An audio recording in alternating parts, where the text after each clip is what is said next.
হচ্ছে গাজীপুর চৌরাস্তা। দেখেন কত মানুষ, মানুষের লাইগা হাঁটা যায় না। দেখেন খালি মানুষ আর মানুষ।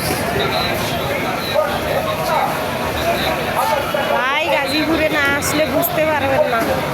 এই চৌরাস্তায় আসলে আমার মনে হয় দুনিয়াতে কত মানুষ যে আছে।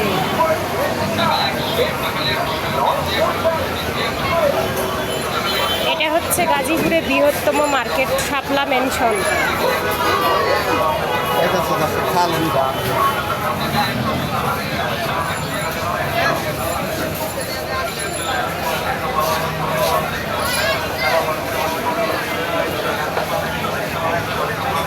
ভাই গাজীপুরে আসলে দেখতে পারবেন কত ধরনের মানুষ আর মানুষ। মার্কেটে শুক্রবার আসলে মনে হয় কি একটা অবস্থা, মার্কেটের ভিতর মানুষের জন্য